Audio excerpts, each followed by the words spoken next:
Selamat pagi, salam sejahtera bagi kita semua. Salam sehat untuk Ibu Bapak. Sebelum kita memulai kuliah, mari kita awali perkuliahan ini.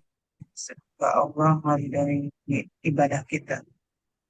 Yang beragama Islam, seperti biasa, membaca Al-Fatihah, yang lainnya menyesuaikan. Berdoa mulai.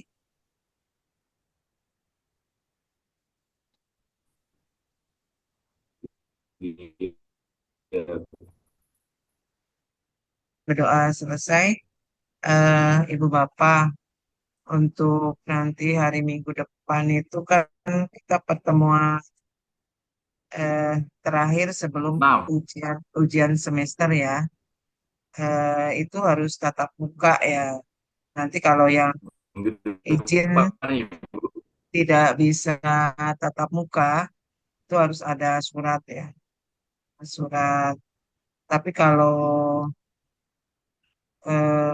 UTS-nya, ujian tengah semesternya, apakah itu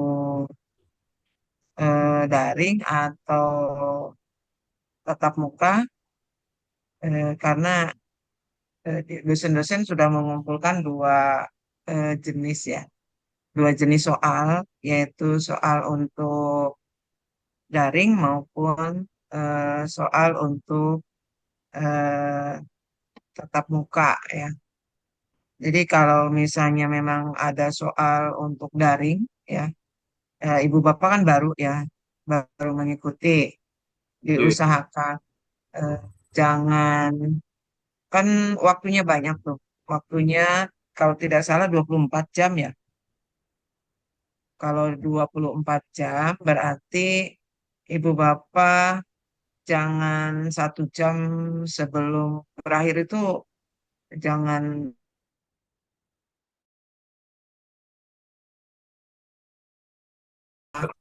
karena banyak yang tidak ini, jangan, banyak yang mengupload nunggu terakhir-terakhir akhirnya tidak terupload ya. Yang tahun lalu aja ya, UTS itu ada lima, lima orang yang tidak Oh, iya. terupload. Terus eh, ujian semester juga sama. Jadi ibu bapak kalau misalnya memang sudah selesai langsung dikoreksi lagi apa. Nah, yang penting ini ya, eh, kuncinya ya, kata kuncinya udah ada, tinggal dikembangkan ya. Tidak soal 2 halaman 3 halaman, yang penting pas kena jawabannya ya udah gitu ya. Jadi tidak ini, jangan menunggu-nunggu ya. Ah, ini masih banyak waktunya, masih masih banyak gitu. Jangan. Nah, jadi karena yang lain-lain juga sama, akhirnya sistemnya terlalu banyak yang ini, terlalu padat, akhirnya terpental-pental gitu, tidak bisa masuk gitu ya. Nah, itu yang diusahakan nanti kalau ujian tengah semester atau ujian akhir itu jangan menunggu di akhir-akhir jam pengumpulan ya. Nah, nanti minggu depan saya insya Allah mah ada ya. Kebetulan saya masih di Papua ini. Eh, Hari apa ya? Hari Rabu kebetulan saya ini ditugaskan untuk pengembangan masyarakat. Jadi alhamdulillah dapat di SMA 3 ya untuk Dimas ya, pendampingan pendampingan kurikulum di planning dan model-modelnya ya, model yang lain yang ininya mempengaruhi, karena kalau kurikulum kurikulum belum ada kepastian ya, apakah kita, yang belum dijelaskan atau belum diresmikan itu adalah tentang di kurikulum tentang CP ya, capaian pembelajaran, TP-nya itu belum ya. Sehingga menunggu kebetulan para Widya dulu, Widya Widya Suara sekarang Widya Prada ya. Nah, itu lagi mengikuti diklat ya, mengikuti diklat dari Jakarta, terus langsung ke Bali untuk kalau toh misalnya menyusun tentang CP TP-nya ya. Kalau yang namanya itu belum disepakati ya, apakah masih kurikulum Merdeka, apakah masih nanti kembali ke kurikulum yang lama gitu ya. Kurikulum lama maksudnya mungkin nama nama kurikulum itu per tahun gitu ya. Mungkin nantinya ke depan ada nama kurikulum 2025 gitu ya. Itu belum digongkan payung hukumnya. Jadi masih dibahas di tingkat atas ya, di tingkat kementerian. Baik, itu mungkin sekilas tentang informasi UTS dan sebagainya. Eh, Mari kita sama-sama ya menyimak tentang paparan kelompok ya. Kelompok kelompok berapa? Kelompok 7 atau kelompok 8 ya yang Bu Dr. Jujun, izin boleh tanya sebentar sebelum iya ya dilanjutkan. silakan. Iya ya. Ya Bu, kalau yang edaran yang pernah kita dapatkan dari universitas itu, pelaksanaannya itu adalah daring Bu ya. Pelaksanaannya itu Baik. daring. Kemudian pengerjaannya itu apakah tulis tangan, apakah bentuknya ketikan gitu, ketik tangan gitu. Terima kasih. Itu tergantung sama dosennya, Pak. Ada yang dosen yang tua-tua itu mintanya ditulis ya, tulis tangan dan tidak boleh sama dan periksanya teliti. Kalau saya enggak ya. Saya nggak mau tulis tangan. Kenapa? Banyak tulisan Bapak Ibu itu yang tulisannya kayak dokter gitu ya. Tidak terbaca sana sini, saya jadinya bingung gitu. Ini apakah eh, pengertiannya apa, kalimatnya apa, banyak gitu. Berapa lembar tulis tangan. Saya nggak mau gitu. Saya tulis ya dengan ketikan, tapi tidak boleh sama dengan teman ya. Jadi kadang-kadang ada persis pernah ya, 3 4 orang tuh sama persis. Nah, itu tidak mau. Kalau sama itu nanti dibagi nilainya. Kalau dapat 8 berarti kalau misalnya sama 2 orang ya bagi dua gitu ya. 8 bagi dua berarti kan cuma 4. Nah, jadi ibu bapak jangan menyontek, jangan memberikan ya. Kalau yang harus kolaborasi itu yang seperti ini aja pembelajarannya. Tapi kalau UTS, UAS itu jangan sama kalimat. Nggak mungkin lah. Kalau misalnya walaupun soalnya sama, jawabannya sama, nggak mungkin ya. Nah, makanya saya suka dibedakan dulu ya, gimana nih yang samanya. Nah, baru saya pilih-pilih mau dirubah atau mau tetap nilainya bagi dua, bagi tiga gitu. Nah, gitu ya. Jadi ini dari sekarang saya memberitahu kalau yang di bahasa ya ada ibu apa yang minta untuk itu tulis tangan itu Bu Suryajati apa yang dulu dekan tapi sekarang enggak yang usianya sudah 80-an. Nah itu minta tulis tangan. Kalau saya nggak mau. Ya, Kalau koreksinya terima susah. kasih. Ya, Heeh. Mungkin itu ya Pak ya. Kalau daring usahakan ya. eh, yang pertama jangan sama kejawabannya, jangan sama persis dan jangan eh, terlalu banyak keluar. Maksudnya ditanya A, jawabannya nggak tahu kemana gitu ya. Jawabannya itu C, terus kena ke sana kemari ke sana. Kan ada yang punya prinsip tuh bahwa banyak jawaban nilainya tinggi. Tidak, ya. Kalau saya tidak. Kalau saya itu kunci jawaban yang ngena ya eh, baru nah bisa dijelaskan oleh sendiri gitu. Mungkin itu ya. Oke, baik. kita Terima lanjut kasih, ya. Bu Dokter. Ya, kita lanjut di kelompok kelompok 7 ya. Sekarang definisi teknologi relasi teknologi dengan pendidikan, produk teknologi yang relevan dengan penyelenggaraan pendidikan. Dua, dua kelompok aja ya. Landasan, landasan sosial, kontribusi nilai-nilai sosial terhadap pendidikan dan landasan budaya serta kontribusi nilai-nilai budaya terhadap pendidikan. Untuk kelompok 4 silakan Bu Mary dengan Bu Astri. Kelompok 8-nya yaitu Bu Rahayu dengan Bu Rahmaniyah.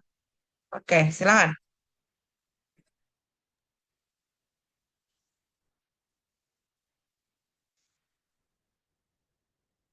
Ibu untuk yang kelompok 8 sudah minggu kemarin. Kemarin sudah sampai Sudah. kelompok 9, Mem. Sampai Oh, kurikulum sudah. kelompok 9 udah. Sudah, Mem, sudah sampai kurikulum kemarin kita pembahasannya. Definisi kurikulum, Ya, terus sudah, Mem. perencanaan dan proses pembelajaran dan model-model. Ya, itu Itu sudah tidak kemarin. tidak dibahas tentang kurikulum ini ya di planning apa ya? Kemarin kita membahasnya tentang problem kurikulum di Indonesia sih, Mem, kayak perbedaannya dengan luar negeri, terus perubahan yang terbarunya, Mem. Kalau untuk deep learning sepertinya baru bahas sedikit kemarin, Mem. Oke, di ini aja di kelompok 11 ya, kan ada kurikulum nasional dan pembelajaran mendalam itu di planning. Kalau begitu sekarang kelompok 10 dan 11 ya. Landasan atau definisi sikap dan perilaku profesional manajerial ini banyak ini.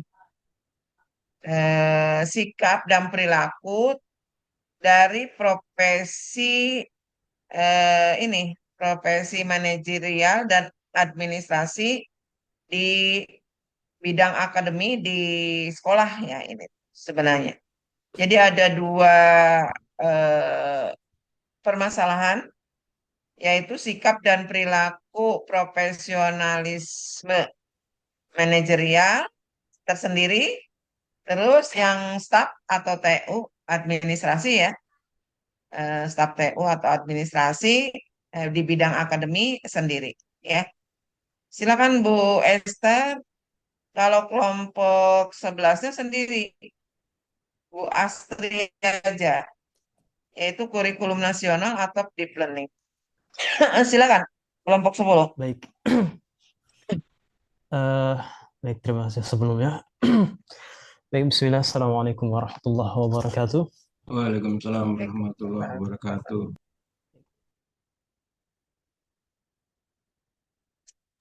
Ya, sebelumnya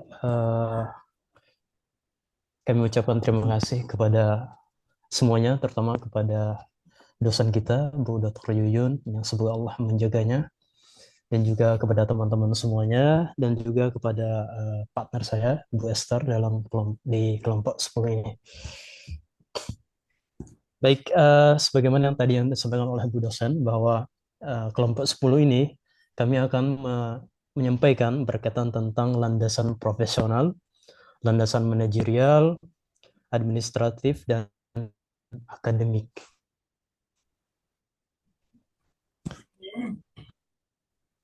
Baik, untuk yang pertama akan disampaikan atau dibacakan oleh Bu Esther kepadanya di silakan.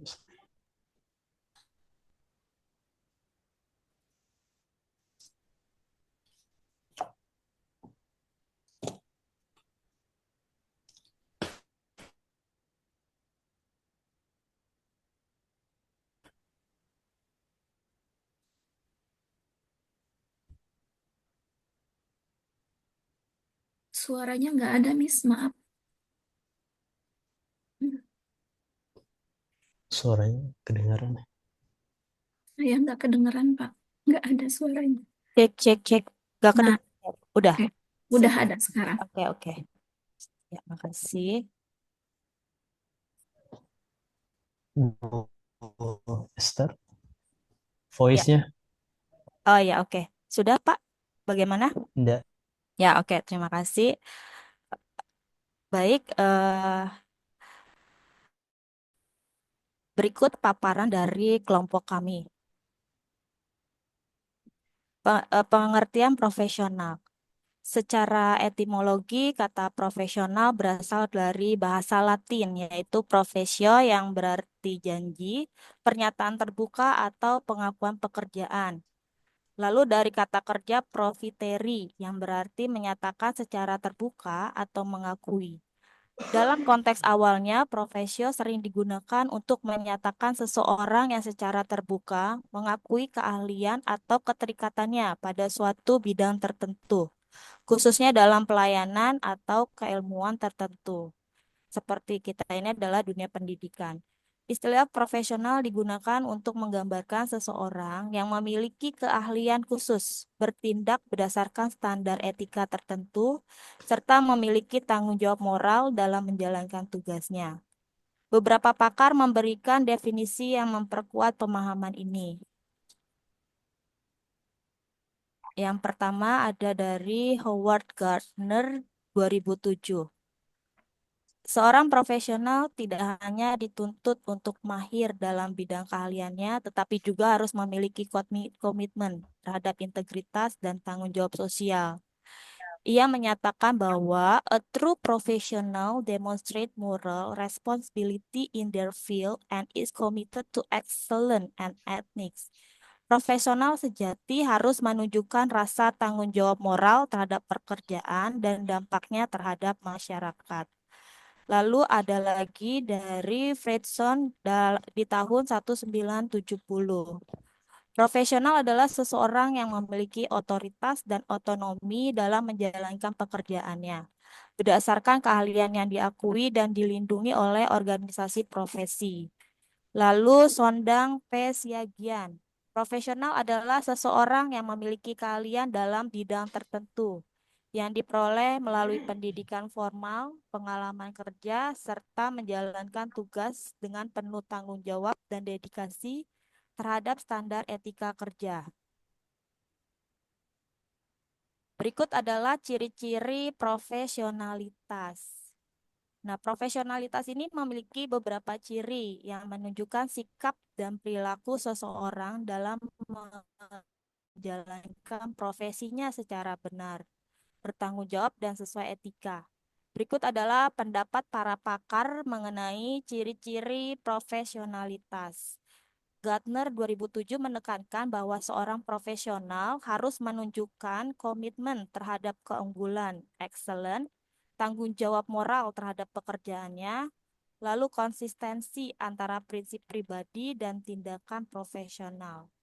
Menurut Siagian 2008, profesionalitas ditandai oleh penguasaan terhadap bidang keahlian tertentu, adanya dedikasi tinggi terhadap tugas dan pekerjaan, ketaatan terhadap kode etik profesi, komitmen untuk selalu meningkatkan kemampuan diri, lalu tanggung jawab dalam menjalankan tugas secara maksimal.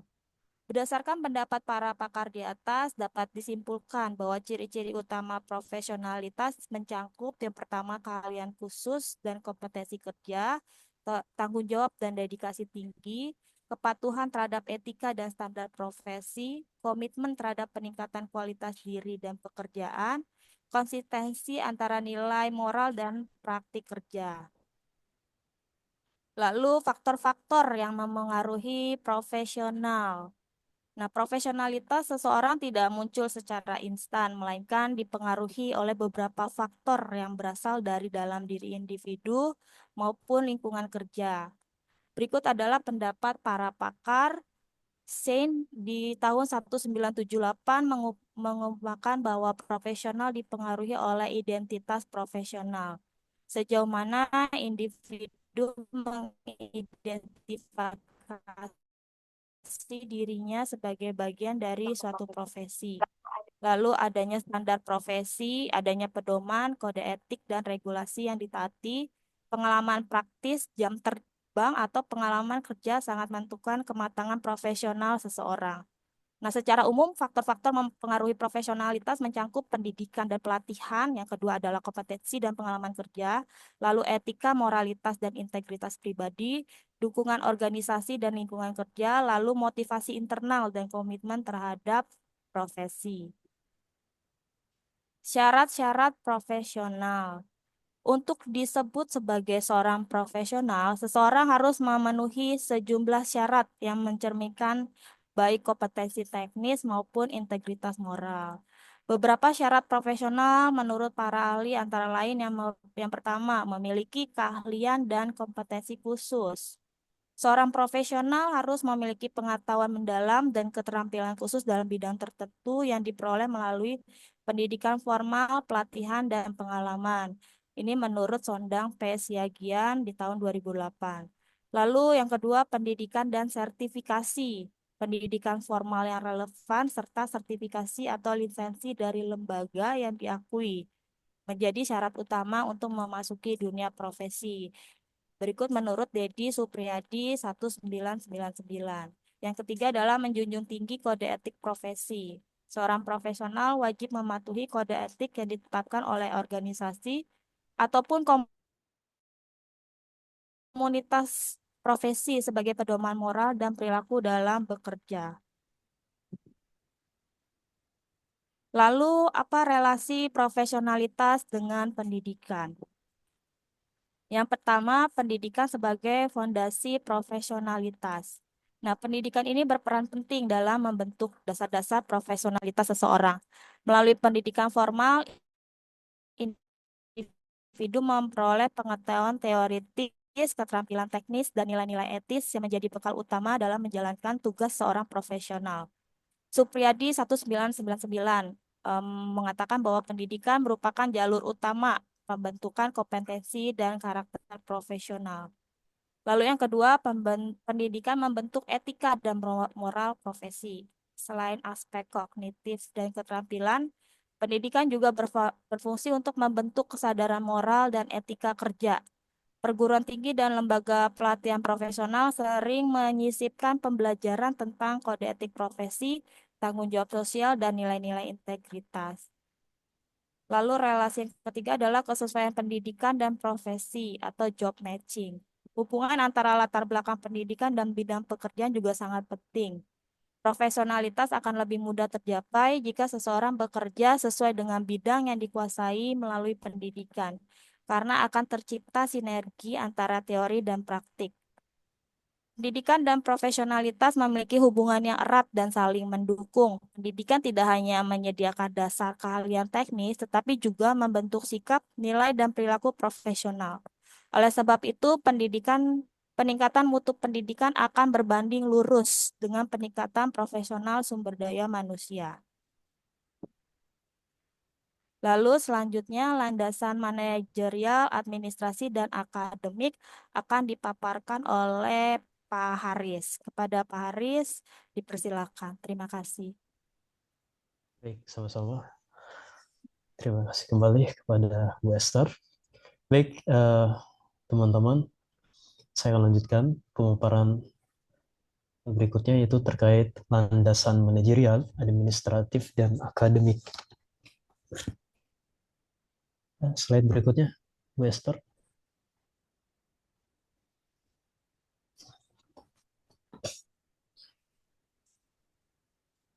Baik, di landasan manajerial nanti ada beberapa poin, ada 3 poin. Yang pertama, pengertian manajemen, fungsi manajemen, dan peranan pimpinan sebagai manajer.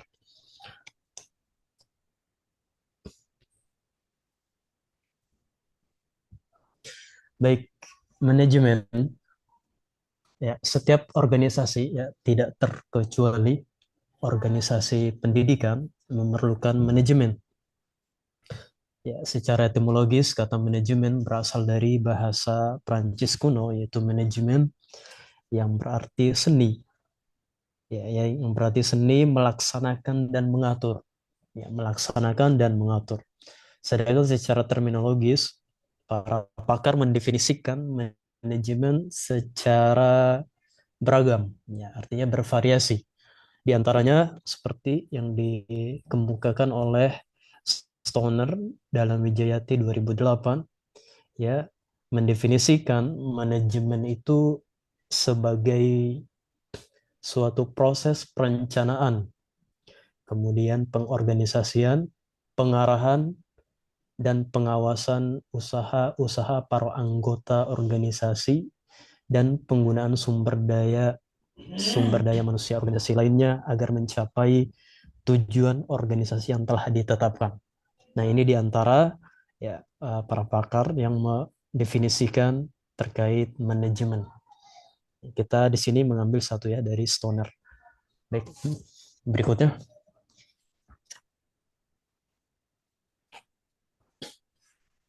Nah, berikutnya fungsi manajemen.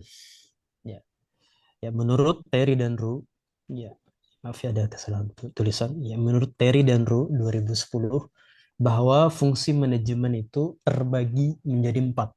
Ya, terbagi menjadi 4 bagian. Yang pertama yaitu planning, perencanaan. Kemudian yang kedua organization, yaitu pengorganisasian. Kemudian actuating, pelaksanaan. Dan yang terakhir controlling, pengawasan. Apa itu planning, perencanaan? Ya, perencanaan adalah penetapan pekerjaan yang harus dilaksanakan oleh kelompok untuk mencapai tujuan yang digariskan atau tujuan yang telah ditentukan. Yaitu adalah planning. Kemudian pengorganisasian, apa itu pengorganisasian? Yaitu proses ya, pengelompokan kegiatan-kegiatan untuk mencapai tujuan-tujuan dan penugasan setiap kelompok kepada seorang manajer.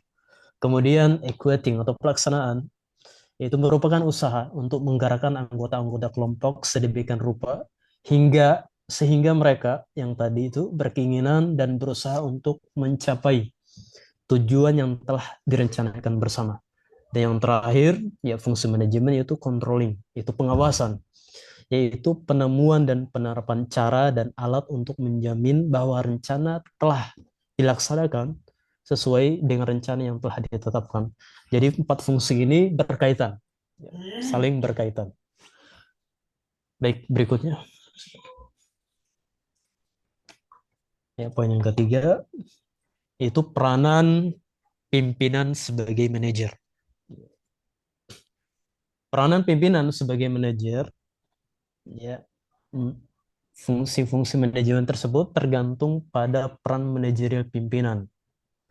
Ya, menurut Yulk 2010, kepemimpinan ialah kemampuan individu untuk mempengaruhi, kemampuan individu untuk memotivasi dan membuat orang lain mampu memberikan kontribusinya demi aktivitas dan keberhasilan organisasi. Nah, ini di antara peranan penting ya pimpinan seorang manajer.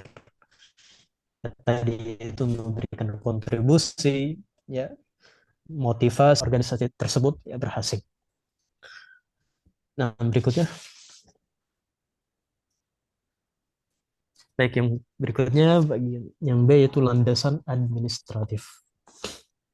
Baik, di sini kita bawakan administratif secara etimologi. Ya, berasal dari bahasa Inggris asli ya, yang berarti mengelola ya. Administrasi mengelola.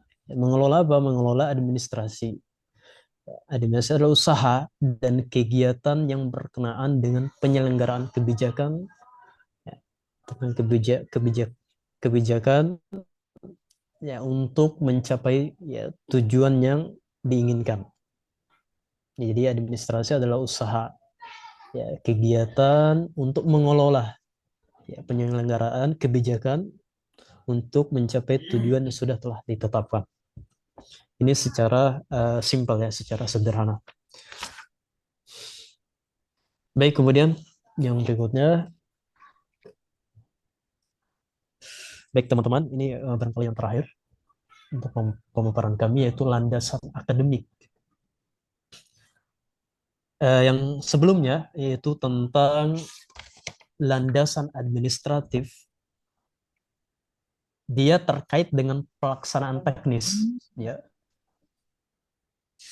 landasan administratif berkaitan dengan pelaksanaan teknis. Adapun landasan akademik, ya, dia terkait dengan pelaksanaan teknis dari pekerjaan, ya, tugas dan tanggung jawab tenaga kerja kependidikan seperti pengajaran, ya, penelitian dan bahkan pengabdian pada masyarakat.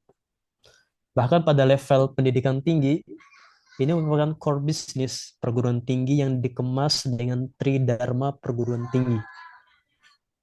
Demikian pula pada level pendidikan dasar dan menengah, layanan akademik merupakan inti dari kegiatan sekolah. Sekali lagi, jadi layanan akademik merupakan inti dari kegiatan sekolah. Kenapa demikian? Karena layanan akademik menjadi perhatian utama lembaga pendidikan dalam memberikan layanan pendidikan. Baik, barangkali ini untuk pemaparan materi dari kelompok kami, kelompok 10, berkaitan tentang landasan profesional, manajerial, administrasi, dan akademik. Ya, terima kasih atas perhatiannya, semoga bermanfaat. Baik, kepada Bu dosen dan teman-teman semuanya, barangkali ada masukan, saran, ataupun pertanyaan, kami persilahkan. Ya, silakan yang mau bertanya. Tadi siapa? Pak Toto ya? Silakan Pak Kakak.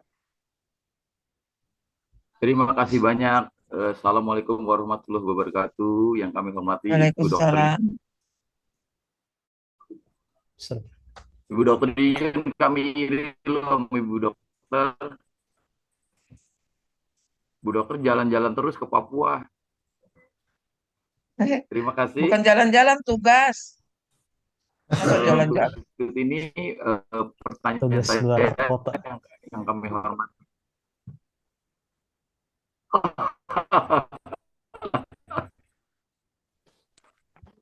Suaranya kok Iya nggak betul. jelas? Dokter tugasnya enak. Mas Hen, suaranya putus-putus jaringan ya? Nggak pernah ambil seperti itu ya. Pak Toto, suaranya jangan jelas dong. Kedengaran Kak? Iya, Putus-putus, suaranya Pak. hilang-hilang. Pak Toto belum beli itu kali, internetnya. Pulsa. Iya. Sudah Ibu. Karena saya tinggal di gunung ya, masih boleh lanjut dah. Masih Makanya boleh hilang-hilang. lanjut ini. Putus-putus ya. Mm-mm. Oh iya sudah, nanti saya kembali beri.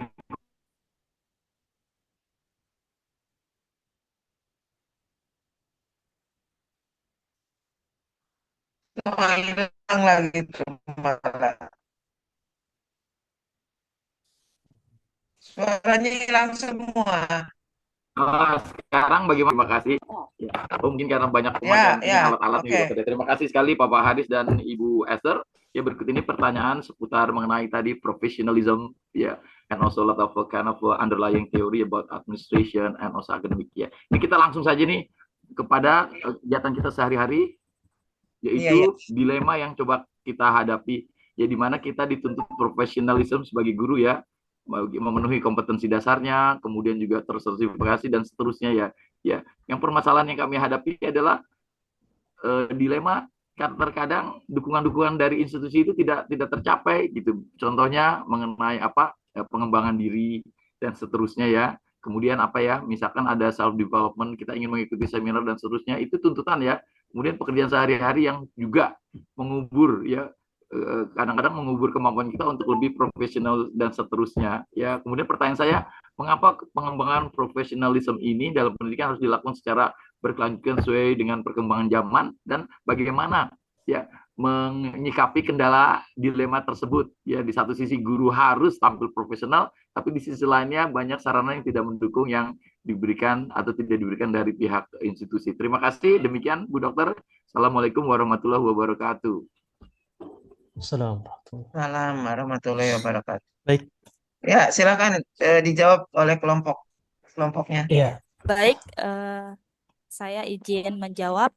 Terima kasih Pak Hen atas pertanyaan Bapak. Pertanyaannya adalah, boleh saya izin ulangi ya Pak pertanyaannya. Mengapa pengembangan profesional dalam pendidikan harus dilakukan secara berkelanjutan? Seperti itu ya Pak ya, pertanyaan Bapak. Baik, akan saya coba jawab. Mengapa perkembangan profesionalisme dalam pendidikan harus dilakukan secara berkelanjutan? Nah, pengembangan profesionalisme dalam pendidikan ini memang harus dilakukan secara berkelanjutan. Mengapa? Karena dunia pendidikan itu selalu berkembang, baik dalam kurikulum, teknologi, maupun pendekatan pedagogis. Maka seorang pendidik yang tidak mengembangkan diri akan kesulitan untuk menghadapi perubahan dalam memenuhi tuntutan zaman. Selain itu, pengembangan berkelanjutan membantu pendidik tetap termotivasi, relevan, dan efektif dalam menjalankan tugasnya, sehingga dapat memberikan pengalaman belajar yang terbaik bagi siswanya. Mungkin itu yang bisa saya berikan jawabannya. Terima kasih Pak Hen dan Dr. Yuyun. Mengenai dilemanya bagaimana Ibu Esther? Bagaimana Pak Hen? Ya, mengenai dilema yang saya hadapi, di satu sisi saya kan ingin mengembangkan diri lebih profesional lagi, tapi terkadang institusi itu tidak bisa mendukung ya dari segi fasilitas dan seterusnya, ya, dari pembiayaan dan seterusnya. Mohon dibantu. Terima kasih.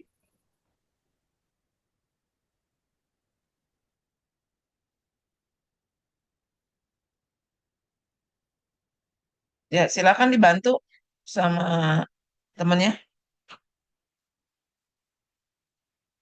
Pak Haris, monggo. Tadi terkait dilema ya Iya, tentang dilema iya tidak mendukung untuk mengembangkan profesi. ya tentu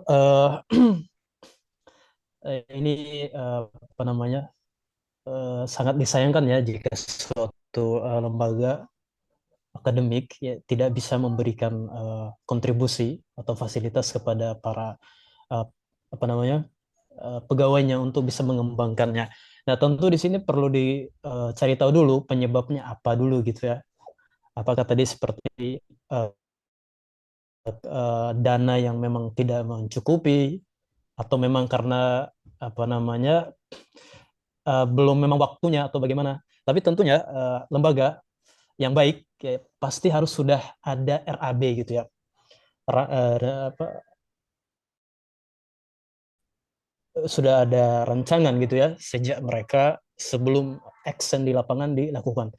Termasuk diantaranya sebuah lembaga yang baik tentu diantaranya adalah adanya uh, formasi memang planning untuk pengembangan para pegawainya di dunia pendidikan tentu ya guru gitu kan ada memang seminar-seminar tertentu yang memang sudah dirancang akan diikuti oleh para guru tersebut sehingga dengan demikian hal tersebut bisa mengupgrade kemampuan dan seterusnya barangkali seperti itu Bu Dokter dan Pak Hen mungkin ada feedback silakan.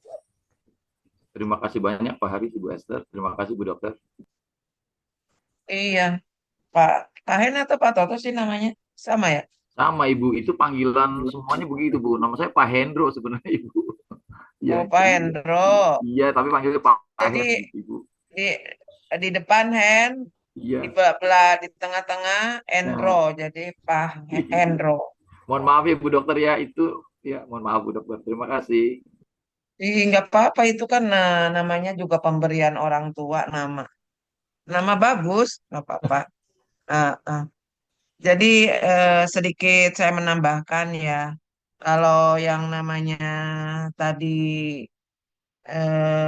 keprofesian tidak ada kesempatan untuk mengembangkannya diakibatkan karena ya mungkin lembaganya apa itu ya biasa itu. Kalau apalagi Pak Hendro itu kan terpencil ya di daerah pedalaman ini ya Bogor ya, Betul, kalau betul tidak Ibu. salah. Betul Ibu. Nah, iya.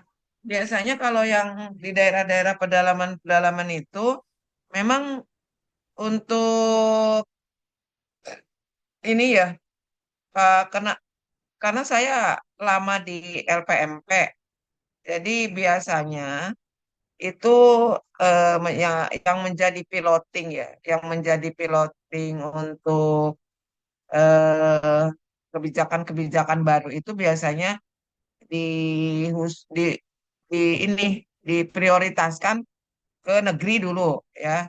Negeri itu pun tidak semua, hanya cuma negeri-negeri yang besar-besaran biasanya gitu. Nah, pada saat di negeri ya, termasuk misalnya kurikulum 2013, kurikulum Merdeka Belajar itu kan, ya, eh, caranya yaitu piloting. Piloting itu jadi sekolah-sekolah negeri itu dijadikan piloting, terus nanti sekolah di sekitarnya swasta-swasta itu adalah nanti akan menginduk ke sekolah negeri sebagai piloting. Nah, itu sebenarnya banyak kesempatan ya, tapi kadang kalau yang terlalu jauh ya, terlalu jauh dijangkau dari pusat, misalnya LPMP, Lembaga Penjaminan Mutunya, itu terkadang tidak ini ya, tidak nyampe gitu. Makanya kami dari Widya Suara, kalau sekarang Widya Prada, untuk bisa memfasilitasi gitu, memfasilitasi sekolah-sekolah yang memang tidak terjangkau dengan ada kebijakan-kebijakan baru Alhamdulillah. itu. Biasanya gitu. Mm-mm. Tapi terkadang ya itu tidak tidak ada komunikasi Miss gitu ya antara Widya Suara dengan sekolah-sekolah yang ada di daerah-daerah pedalaman. Nah, kebetulan saya ngajar, terkadang saya tawarin siapa yang mau untuk misalnya sekarang ya lagi gencar-gencarnya kurikulum di planning, kurikulum eh, mendalam ya, pembelajaran mendalam.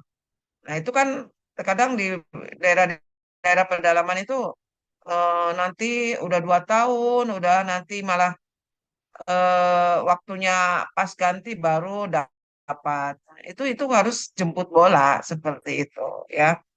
Heeh. Kalau toh misalnya seperti sekarang, ada yang kenal misalnya, oh yang eh, Widya Suara atau Widya Prada yang memang biasanya eh, yang orang yang pertama yang menyebarluaskan sosialisasi ya kebijakan-kebijakan baru itu harus langsung tanggap ya. Kalau kepala sekolah atau misalnya kasudinnya kalau di SD ya. Kan ada di kalau SD itu apa? Bukan kasudin, di apa namanya? Pendidikan dasar, Eh, Ibu. Pendidikan dasar. apa itu? Nah, itu harusnya tanggap mana sekolah-sekolah mana yang memang belum menerima kebijakan-kebijakan baru seperti itu. Jadi kadang-kadang kalau ada kebijakan baru saya biasanya tidak pernah berhenti tuh sampai ke ujung Aceh apa biasanya ya. Mana yang diminta aja. Kalau yang waktu di LPMP saya jalan terus. Tapi kalau sekarang sudah masuk ke dosen ya saya tidak tidak paling-paling kalau misalnya teman-teman Widya Suara minta bantuan gitu ya karena terlalu banyaknya sekolah yang minta permintaan akhirnya biasanya diminta kepada teman-teman Widya Suara yang memang menguasai seperti itu biasanya. Nah, jadi nanti kalau misalnya termasuk di planning ya Pak Hendro mau ada diklat nanti dari kami bisa ya ada daring ada kalau misalnya memungkinkan boleh gitu sekali-sekali nanti di combine dengan antara tatap muka dengan daring Alhamdulillah. biasanya gitu tapi kalau untuk Terima kasih Bu Dokter kurikulumnya ya belum. sudah dibantu. Mudah-mudahan proposal udah siap nih Bu Dokter kalau mau dikirim nih. Bantuan. Terima kasih. Ada permintaan dulu Terima harus kasih ada Bu Dokter. permintaan Ya, terima kasih Bu baru Dokter. ya kan tidak Iya, Tidak maksud ujuk-ujuk saya, nanti iya, ke sana baru iya. ditolak Proposal jauh-jauh permintaannya lagi. udah siap, Bu Dokter. Saya udah bikin 10 buah loh, Bu Dokter. Sudah Oh digigit ya, rapi. Terima kasih. oh ya udah nanti dikirim lewat WA juga bisa. Ya, terima kasih, Bu Oke, Dokter. ya, oke itu ya. Eh, baik, tadi ada yang mau tanyakan siapa lagi? Satu lagi, ya Bu Astri Permatasari. Silakan. Ya, baik, Bismillah. Afwan, maaf saya izin bertanya. Saya Astri Permatasari izin bertanya, jika seorang guru yang sangat kompeten dalam pekerjaannya, kadang itu bersikap kasar tapi kepada muridnya dan juga terkadang dia tidak mau bekerja sama nih dalam tim. Jadi gimana ya menurut kalian? Apakah guru tersebut dapat disebut profesional? Lalu jelaskan alasan kalian. Terima kasih. Baik, Ya, saya izin menjawab pertanyaan dari Ibu Astri Permatasari. Nah, ini kayak studi kasus ya, Bu ya. Jadi guru tersebut kan kompeten nih dalam pekerjaannya, tapi dia kasar terhadap murid dan juga tidak mau bekerja sama dalam tim. Nah, meskipun guru tersebut berkompetensi secara teknis, nah guru tersebut tidak sepenuhnya disebut profesional kalau menurut saya ya, Bu, karena profesional itu tidak hanya diukur dari kemampuan teknis, tetapi juga dari sikap dan perilaku di tempat kerja. Nah, bersikap kasar ini tidak menunjukkan kooperatif, kurangnya etika kerja dan keterampilan interpersonal yang merupakan bagian penting dari profesionalisme. Profesional sejati harus mampu bekerja sama, berkomunikasi dengan baik, dan menghargai orang lain. Selain dia juga harus menguasai pekerjaannya. Saya berikut jawaban dari saya. Mungkin Dokter Yuyun bisa menambahkan. Terima kasih. silakan Pak Heri, nambah dulu. Baru saya.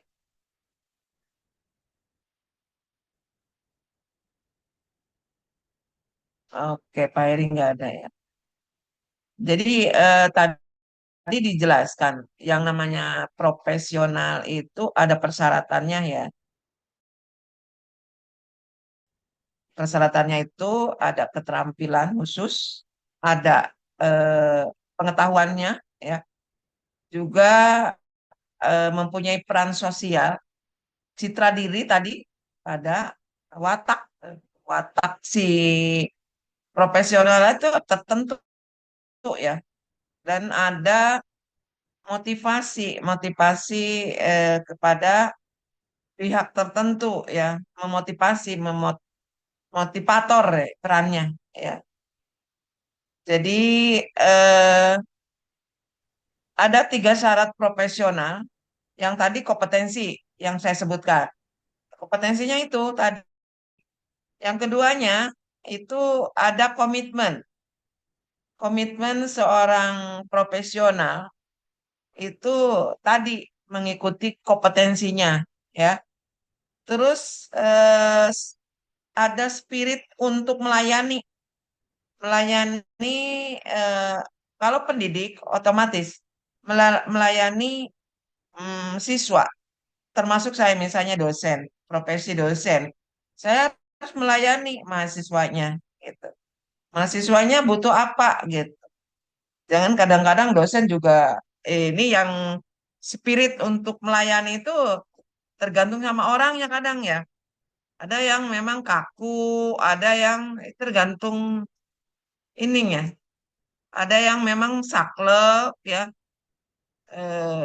Terus terang, saya di Papua ini adalah mempunyai perguruan tinggi sendiri dan eh, punya mahasiswa sekitar 3 sampai 4 ribu orang. eh, dosen, dosennya 100 antara 130-an, 130 150. Nah, fakultasnya 5 fakultas, tapi banyaknya karena ciri khasnya teknik ya, yang saya tidak menguasai gitu. Tetapi karena saya pimpinan, sehingga saya memang harus mempunyai profesional, saya melayani secara keseluruhan dari 150 orang, dari 3 sampai 4 ribu orang mahasiswa, saya harus layani dengan sabar, dengan tekun, tidak ini ya.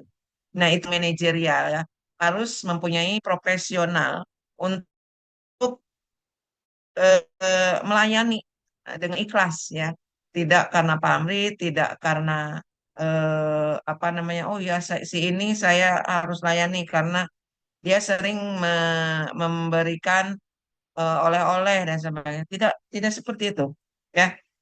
Jadi karena keikhlasan dia sebagai manajer, dia sebagai misalnya kalau guru itu profesi sebagai seorang guru pendidik ya, itu. Jadi kalau ada kasus seperti tadi ya, si guru eh, dia sebagai guru berarti dia tidak tahu tentang persyaratan yang tadi ya, persyaratan harus melayani, harus komitmen, komitmen sebagai seorang guru itu harus apa?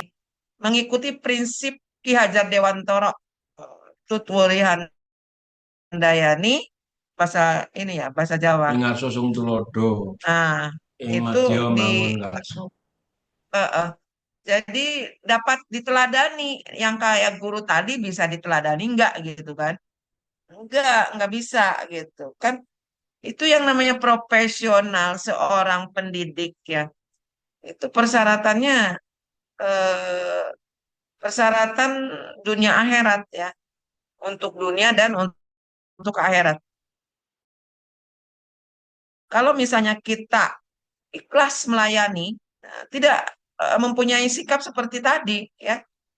Jadi acuh dengan teman, eh, ada sosialnya, dengan siswa juga kaku, dan itu kan harus ditatar ulang ya, harus diberikan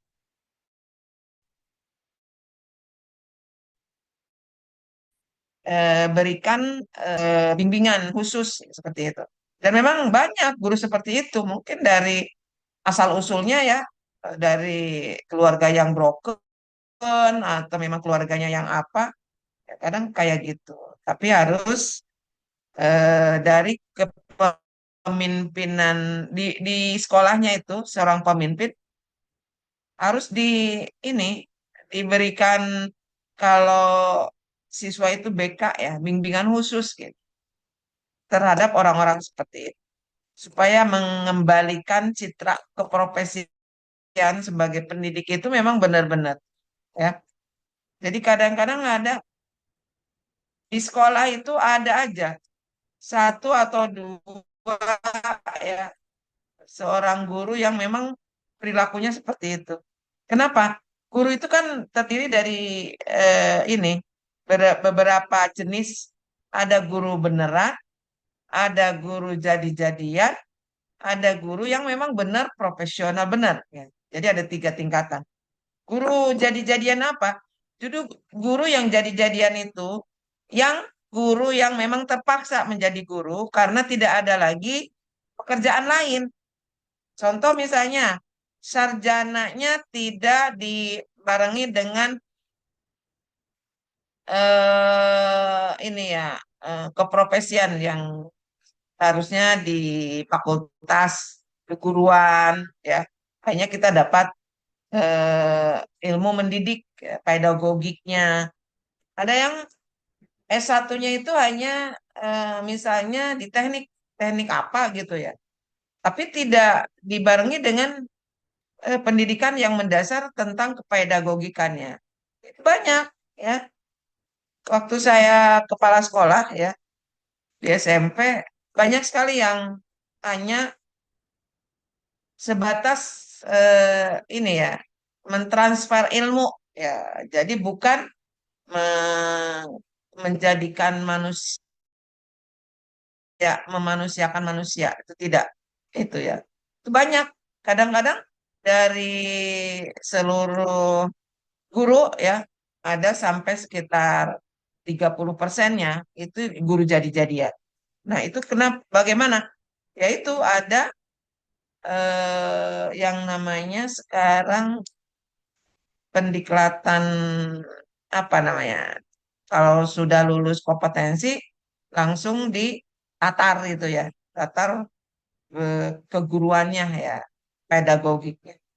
Jadi memang bukan di salah satu sekolah aja ini, sebenarnya banyak banyak guru yang seperti ini.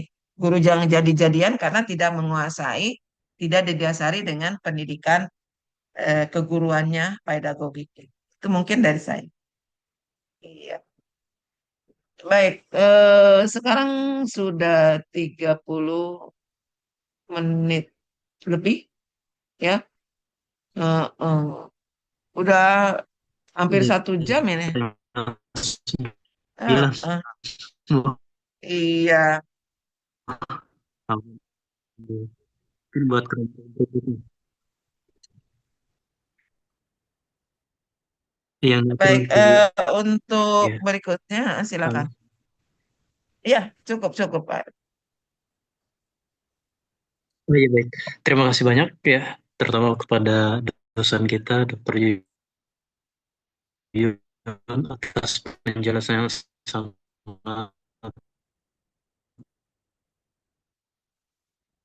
Baik, untuk kelompok 10 sudah. detail Ah, sekali.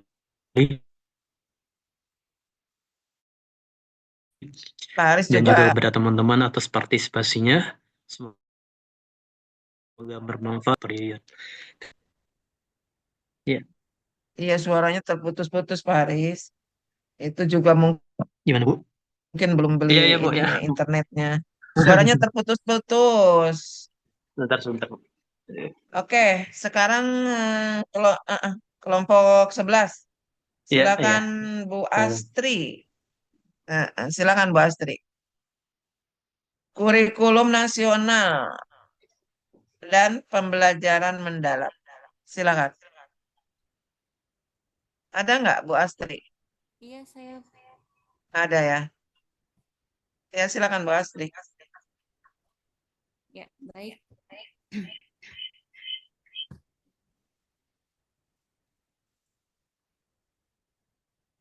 Bentar, bentar.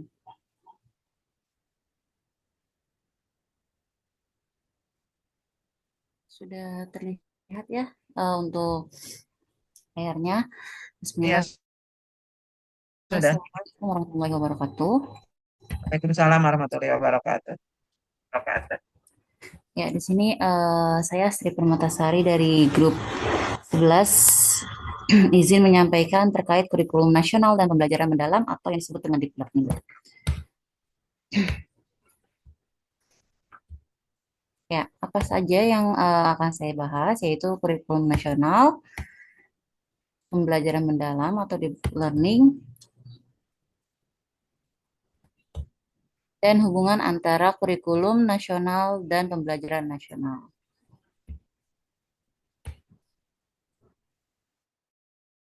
Ya. Apa sih pengertian kurikulum nasional? Kurikulum nasional adalah serangkaian program pembelajaran yang dirancang secara resmi oleh pemerintah sebagai pedoman pendidikan di seluruh sekolah di Indonesia. Bisa dikatakan kalau kurikulum nasional adalah kurikulum mereka yang mewajibkan untuk semua jenjang pendidikan yang ada di Indonesia atau secara nasional. Tujuannya adalah untuk memastikan standar kualitas pendidikan yang merata bagi siswa di berbagai wilayah, baik di sekolah negeri maupun di sekolah swasta. Nah, di sini ada komponen-komponen kurikulum nasional. Yang pertama adalah komponen tujuan.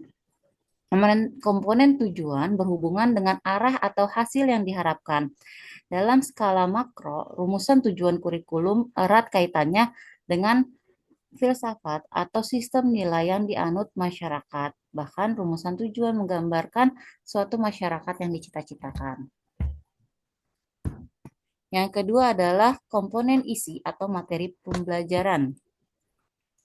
Isi kurikulum merupakan komponen yang berhubungan dengan pengalaman belajar yang harus dimiliki siswa.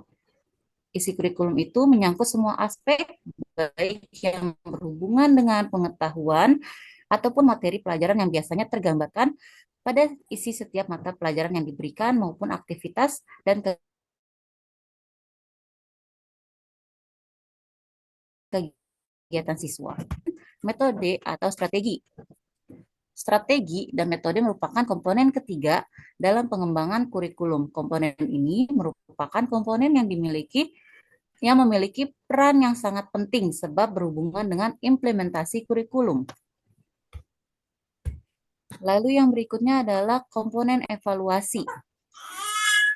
Tujuan evaluasi yang komprehensif dapat ditinjau dari 3 dimensi, yakni dimensi 1 yaitu formatif sumatif, dimensi 2 yaitu proses produk, dan dimensi 3 adalah operasi keseluruhan proses kurikulum atau hasil belajar siswa.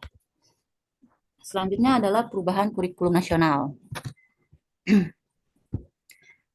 Nah, ini adalah kurikulum yang ada di Indonesia, yaitu yang pertama Rencana Pelajaran 1947, yang kedua adalah kurikulum 1964, yang ketiga adalah kurikulum 1975 dan 1984, lalu ada kurikulum 2004 dan 2006, dan yang selanjutnya ada kurikulum 2013 atau K13. Ya. Saya ke situ ya. Selanjutnya apa sih fungsi kurikulum nasional itu? Nah, di sini ada beberapa fungsi kurikulum, yaitu ada fungsi penyesuaian. Kurikulum di sini memiliki arti sebagai kemampuan untuk dapat menyesuaikan diri pada perubahan-perubahan yang terjadi di lingkungannya, sebab lingkungan bersifat dinamis ataupun berubah-ubah. Yang kedua ada fungsi integrasi, yang berarti bahwa kurikulum adalah alat pendidikan yang dapat digunakan untuk menghasilkan individu-individu yang ulet dan dapat terintegrasi dalam masyarakat. Yang ketiga ada fungsi diferensiasi,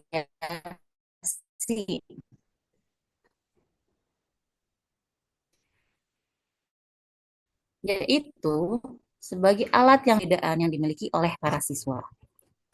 Fungsi yang berikutnya yaitu fungsi persiapan. Fungsi kurikulum ini berarti bahwa kurikulum dapat menjadi alat pendidikan yang dapat menyiapkan para siswa untuk melanjutkan ke jenjang pendidikan selanjutnya.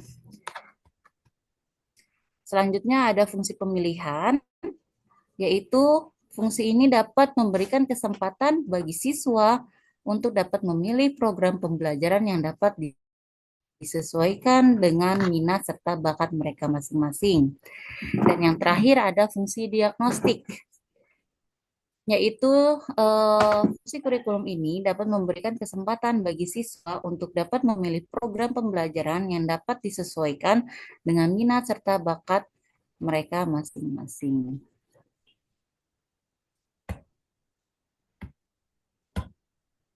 Oke, apa sih tujuan kurikulum nasional itu? Nah, tujuan kurikulum nasional di sini ada beberapa tujuannya, yaitu yang pertama menghasilkan siswa yang berintegrasi, yang kedua membuat siswa mengerti sistem pendidikan yang diterapkan sehingga siswa dapat memutuskan pendidikan yang ia inginkan di jenjang selanjutnya. Yang ketiga, memeratakan pendidikan dalam negara. Yang keempat, mempersiapkan manusia Indonesia agar memiliki kemampuan hidup sebagai pribadi dan warga negara yang beriman, produktif, kreatif, inovatif, dan afektif, serta mampu berkontribusi pada kehidupan bermasyarakat, berbangsa, bernegara, dan peradaban dunia. Tujuan yang selanjutnya itu mencerdaskan kehidupan bangsa. Berikutnya membentuk masyarakat yang beriman serta bertakwa kepada Tuhan Yang Maha Esa, membentuk masyarakat dengan budi pekerti luhur, terampil, dan cerdas, dan selanjutnya membentuk masyarakat yang sehat secara jasmani dan rohani.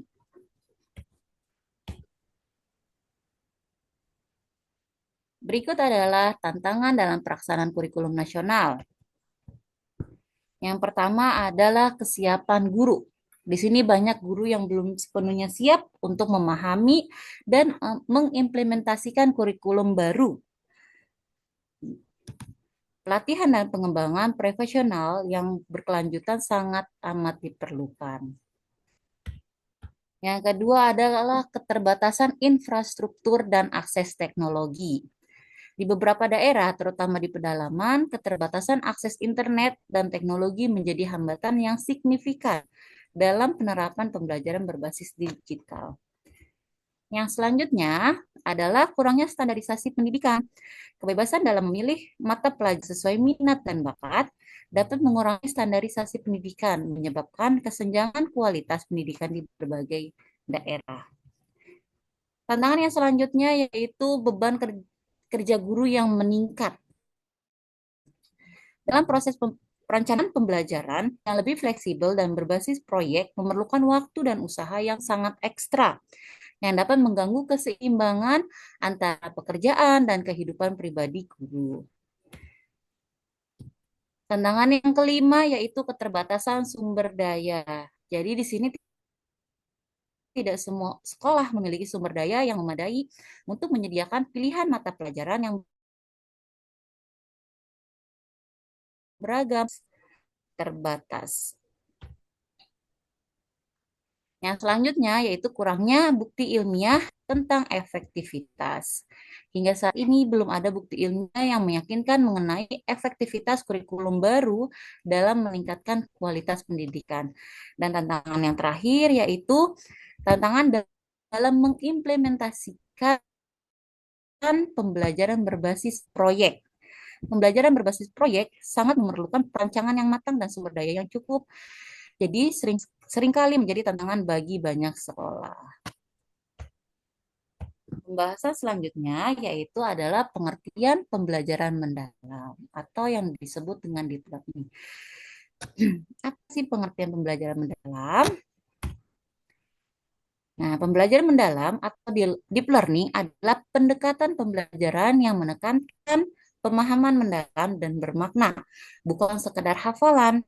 Deep learning dilakukan dengan mendorong siswa untuk aktif dan dalam proses belajar, berpikir kritis, dan berpartisipasi dalam eksplorasi.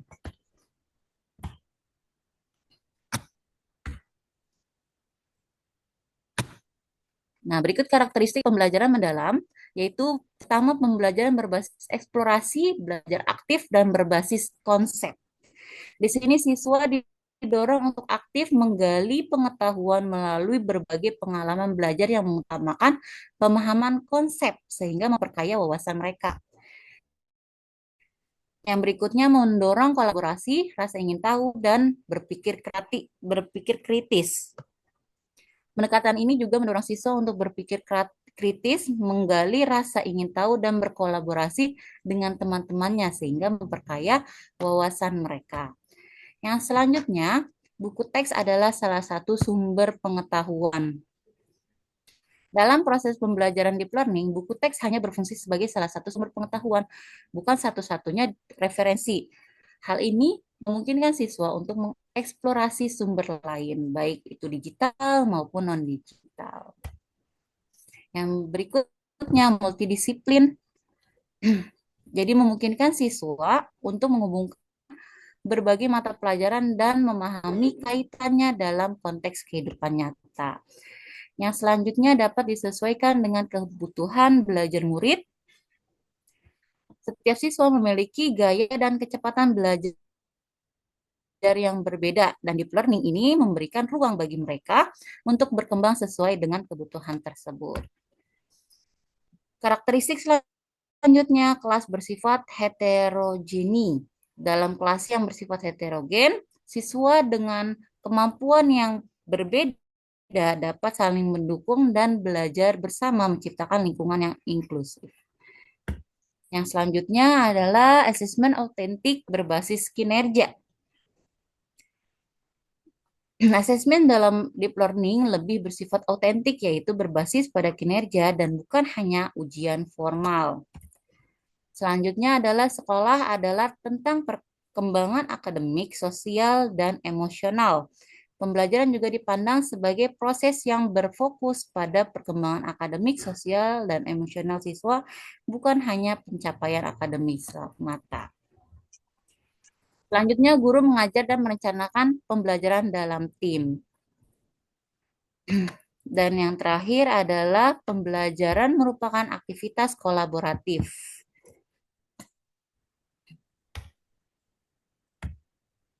Pembahasan selanjutnya yaitu prinsip pembelajaran mendalam atau deep learning.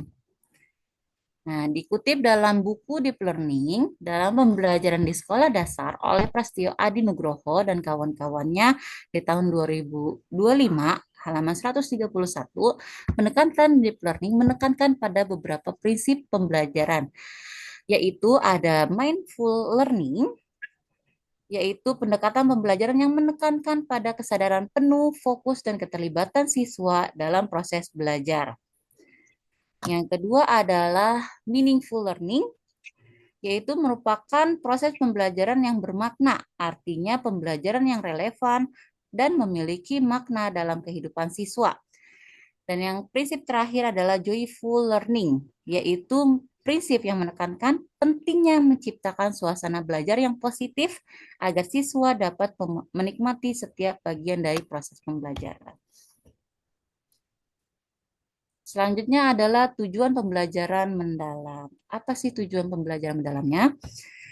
Menurut Michael Fulan dan kawan-kawan di tahun 2018 menyatakan bahwa deep learning adalah sebuah kemitraan global yang bertujuan untuk yang pertama adalah mengubah peran guru menjadi fasilitator yang merancang pengalaman belajar yang membantu siswa mengembangkan kompetensi global melalui pemecahan masalah di dunia nyata.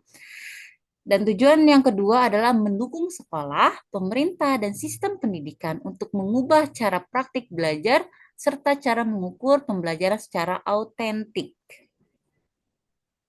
Pembahasan selanjutnya yaitu tantangan pelaksanaan dalam pembelajaran mendalam. Yang pertama adalah kesediaan infrastruktur. Tidak semua sekolah memiliki akses ke infrastruktur teknologi yang memadai untuk mendukung pembelajaran berbasis deep learning ini. Yang kedua adalah keterampilan guru.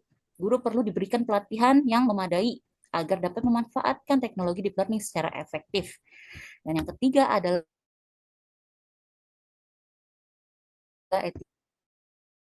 etika penggunaan perhatikan aspek etika seperti privasi data siswa. Oke, pembahasan yang terakhir adalah hubungan antara kurikulum nasional dan pembelajaran mendalam atau yang disebut dengan deep learning. Yang pertama yaitu tujuan pendidikan. Kurikulum nasional bertujuan untuk memberikan pendidikan yang holistik dan menyeluruh kepada siswa, sedangkan pembelajaran mendalam mendukung tujuan ini dengan mendorong siswa untuk memahami materi secara lebih mendalam. Yang kedua adalah metode pembelajaran.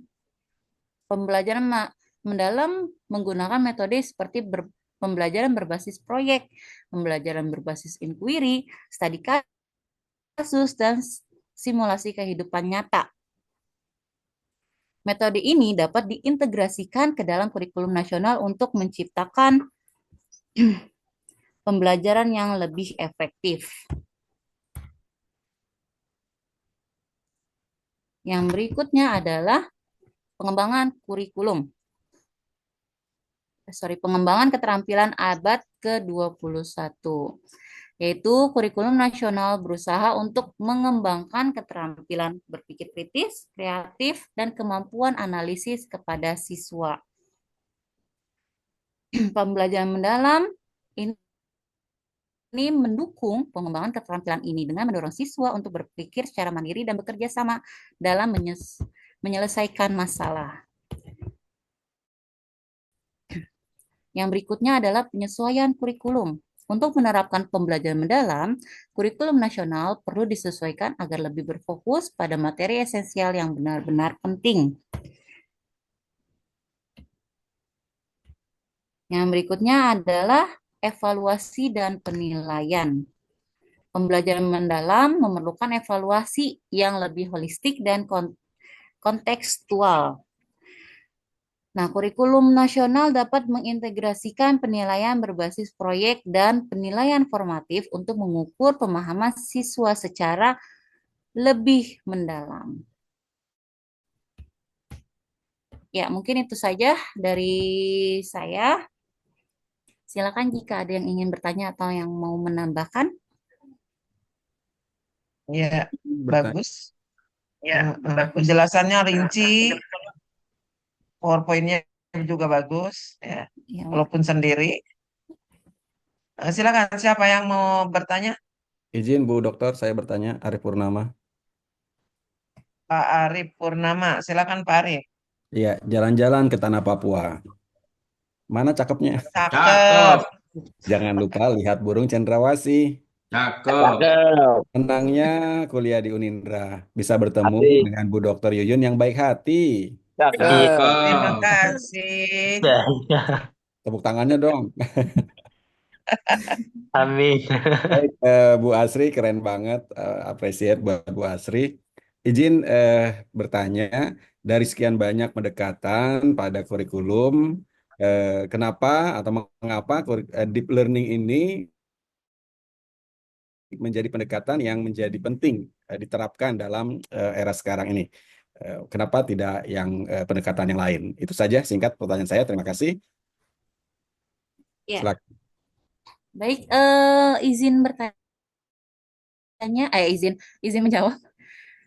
Tadi untuk saya izin mengulang pertanyaan dari Pak Arief, mengapa pendekatan deep learning penting diterapkan dalam pendidikan ya Pak? Oke, di sini menurut saya, di sini secara saya sudah research juga mengapa sih pendekatan deep learning penting juga diterapkan dalam pendidikan. Jadi penerapan deep learning ini diharapkan oleh Indonesia ya, diharapkan akan memberikan pengalaman pembelajaran yang lebih menyeluruh dan juga memperkaya pemahaman siswa dan serta menjadikan pendidikan di Indonesia lebih relevan dan lebih menyenangkan. Ya, mungkin itu. Makanya pendekatan deep learning itu penting diterapkan dalam sebuah pendidikan. Mungkin Bu Astrid, ada materi tentang latar belakang nggak? Ketemu nggak? Latar belakang adanya deep learning itu? Ada nggak? Nah, di kemarin situ ada jawabannya. Bu. Kenapa deep learning bukan pendekatan yang lain gitu tadi ininya soalnya. Jadi bukan deep learning di pendidikan. Jadi pertanyaan dari Pak Arief itu mengapa pendekatan deep learning bukan pendekatan yang lain yang dipakai di dalam kurikulum untuk sekarang ini. Nah, ada jawabannya di latar belakang. Latar belakang daripada pembelajaran deep learning. Ketemu nggak, Bu Astrid? Kemarin saya cari-cari sih nggak ada, Bu. Apa kurang searching? Jadi, setelah kita mengenal kurikulum Merdeka, itu namanya Merdeka, itu kan kayak bebas gitu ya. Mau sampai misalnya ininya potensi si anak itu mau sampai C1, C2 dibiarkan aja gitu ya, karena bebas, pembelajaran bebas. Sehingga dangkal gitu. Dangkal itu si siswa banyaknya itu hanya memahami, hanya sebatas dia tahu gitu. Tetapi untuk sampai ke ini ya, sampai ke pembelajaran yang C4, C5, C6 itu jarang dikemukakan atau dipakai oleh guru-guru gitu. Karena yang namanya eh, merdeka gitu. Si guru ya bebas saja mau dia CP-CP-nya banyak yang gitu. Jadi C4 ke atas tuh jarang ya. Jadi kalau C4, C5, C6 itu si anak sudah bisa ini ya memproduk sendiri, setelah pembelajaran itu dia bisa mengimplementasikan ya di kehidupan kehidupan nyata gitu. Dari pembelajaran itu jarang sekali di dalam kurikulum merdeka ya. Makanya untuk yang sekarang ya diharapkan si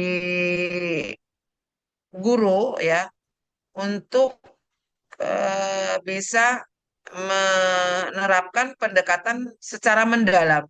Secara mendalam itu jangan hanya cuma kulit-kulitnya aja gitu.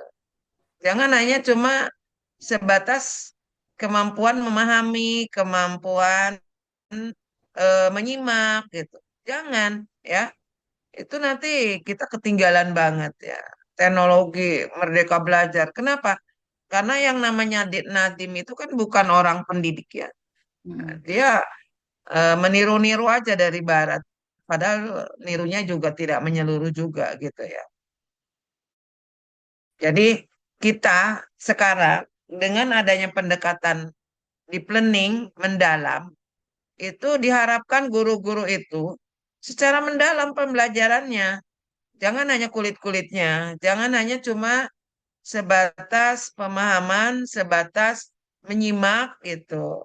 Tapi mendalam itu sampai C4, C5 dan sekarang ada istilah apa itu ya di dalam pembelajaran deep learning kemarin itu saya baca eh, istilahnya itu bukan taksonomi belum, tetapi solo apa itu? Ada yang pernah mendengar solo apa? Itu singkatan solo ya tingkatan kompetensi siswa, tapi dengan sebutan yang itu ya, solo itu singkatan apa gitu. Tetapi di dalam tingkatan solo itu adalah si siswa pemahaman dan menyimak itu ya sudah kelewat lah, harus terus ditingkatkan sampai ke ini ya, ada misalnya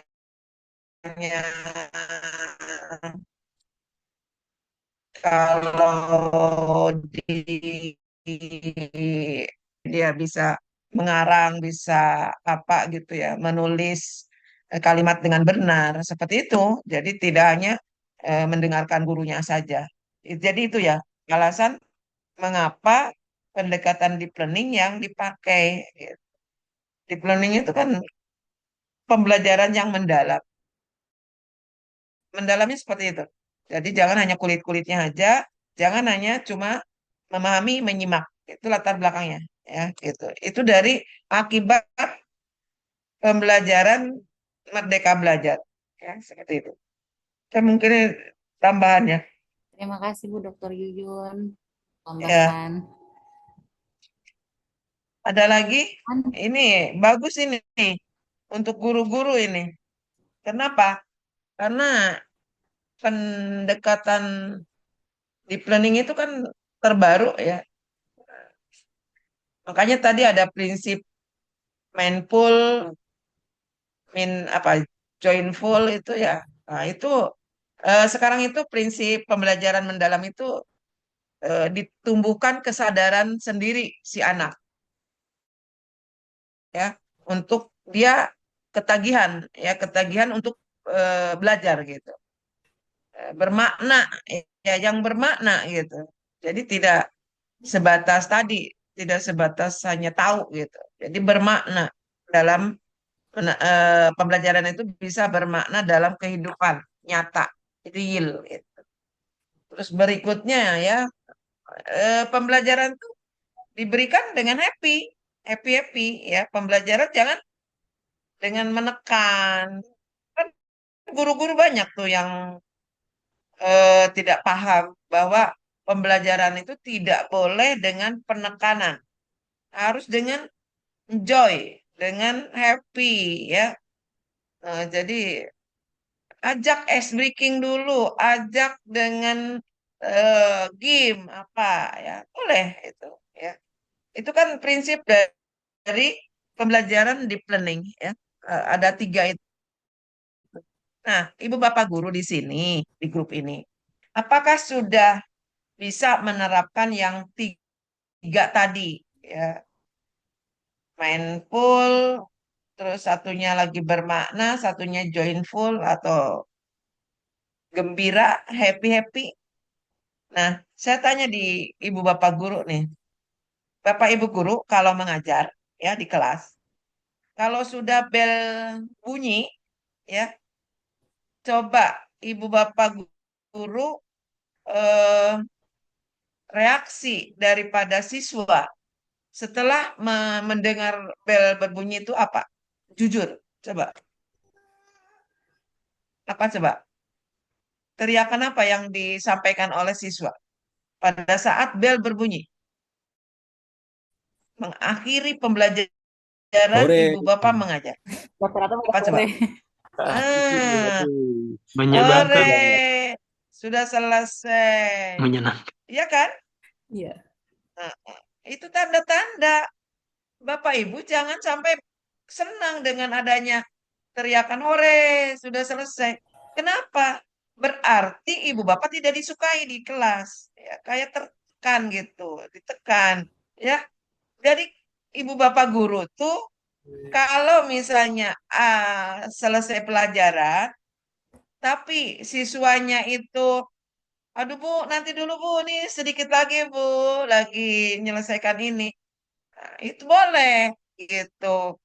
Jangan kalau misalnya sudah pas waktunya Ibu Bapak selesai terus ada bel, hore, senang mereka ada terbebas dari tekanan-tekanan gitu istilahnya. Ya.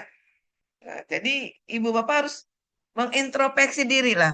Bagaimana supaya siswa itu tidak lagi mempunyai eh, refleksi yang terasa tertekan dengan menyebut hore gitu tuh. Nah, bagaimana? Coba gitu ya.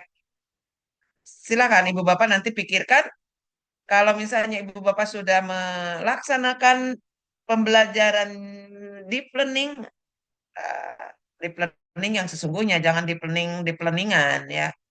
Deep learning yang sesungguhnya yang memang benar-benar ya bermakna dan apa namanya menyadarkan kepada anak bahwa pembelajaran itu penting, terus membuat happy di kelas, ya, membuat senang di kelas. Gitu. Itu Ibu Bapak ya. PR ini untuk kedepannya Ibu Bapak tidak boleh lagi menekan anak dengan PR-PR ya. Waduh, PR-nya mana? Belum apa-apa. PR keluarkan halaman sekian ya PR. Nah, apalagi misalnya yang bahasa Inggris ya, PR apa yang biasa tuh? Nah, sering ya. Jangan di awal itu ditanyakan PR, jangan. Nah, kalau anak sudah tertekan, itu untuk pembelajaran masuknya itu sulit ya, dicerna. Jadi ya tergantung sama ibu bapak, diajak happy dulu deh, ajak main-main, dijak apa 5 sampai 10 menit lah, 5 sampai 7 menit itu. Nah, ya, baru ibu bapak bisa memberikan pembelajaran gitu. PR-nya nanti aja di tengah-tengah apa, ayo, yo, game ada hadiah nih. Ya, coba yang bisa silakan ke depan. Jangan ini sih, yang tidak ini coba tangannya udah dipukul tangannya, nggak boleh. Tangan apa tidak boleh ya. Kenapa? Karena akan mempengaruhi eh, daya nalarnya si anak. Kayak ada lagi yang pertanyaan baru satu tadi, satu lagi nggak ada. Ini kurikulum ini bagus ya. Sangat-sangat bagus, tapi ini kulit-kulitnya aja. Jadi secara mendalamnya tadi belum ya. Pembelajaran deep learningnya secara mendalam tadi belum eh, secara menyeluruh, tapi ini sudah bagus ya. Ada yang inti-intinya, prinsipnya ada, tujuannya ada, tantangannya ada, hubungan antara deep learning dengan kurikulum, udah jelas ada. Nah, jadi jangan sampai ya di grup ini yang sudah mendapatkan tentang kurikulum, bukan kurikulum, tentang pendekatan deep learning, ya itu kurikulumnya kok deep learning ya, tidak bisa. Jadi sebenarnya kurikulumnya belum disahkan, belum ada payung hukum yang sekarang. Jadi tetap memakai kurikulum nasional dulu, kurikulum Merdeka Belajar dengan capaian-capaian yang sudah ada dulu. Sebelum CP-TP-nya itu disahkan secara hukum karena masih penggodokan ya. Dengan namanya juga belum ada ya. Nah, jadi kalau deep learning itu hanya suatu pendekatan yang memang diwajibkan nantinya ke sekolah-sekolah untuk dilaksanakan sekarang. Oke, ada lagi kalau tidak ada karena waktunya sudah, kalau di sini jam 11, kalau di sana Iya. sudah jam 9 ya. Heeh. Nanti kita ketemu di minggu depan secara tatap Siap, Ibu. muka ya.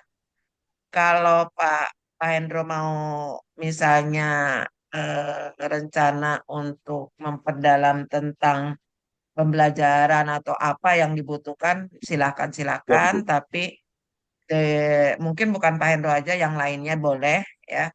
Silakan. Yang penting membuat Siap, Bu. permohonan. Nanti dari kami, apakah dari Widya Suara atau tim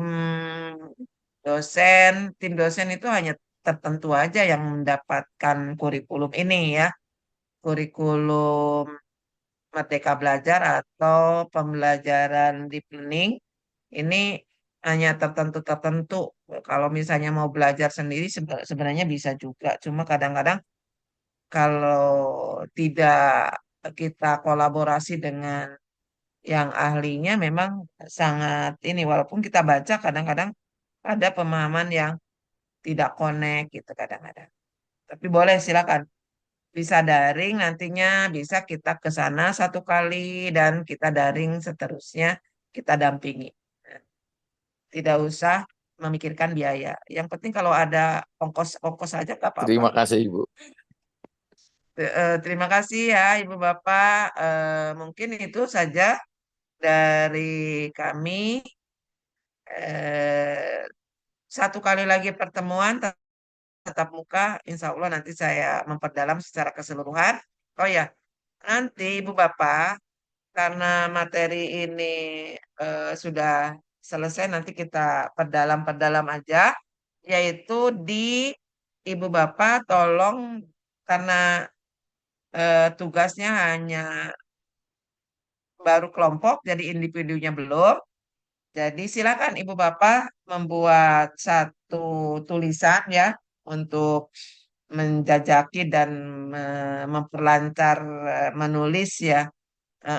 Baik bentuknya PTK, PTS ya, yang ada hubungannya dengan yang Ibu Bapak bahas di kelompok. Silakan bebas, mau tentang kurikulum, mau tentang model-model, mau tentang apa, silakan. Mau di PTS-kan penelitian tindakan sekolah, silakan. Mau di penelitian tindakan kelas, silakan. Itu adalah nilai untuk individu ya. Untuk lebih lanjutnya nanti saya jelaskan di pertemuan minggu depan. Siap, Mungkin Ibu. itu dari saya. Terima kasih. Saya Sama-sama, Ibu. akhiri. Tetap semangat dan jaga kesehatan. Wabillahi taufiq wal hidayah. Wassalamualaikum warahmatullahi wabarakatuh. Waalaikumsalam Waalaikumsalam warahmatullahi warahmatullahi wabarakatuh. wabarakatuh. Thank you, Yun. Terima kasih Bu Dokter. Terima kasih, Bu. Terima kasih, Bu.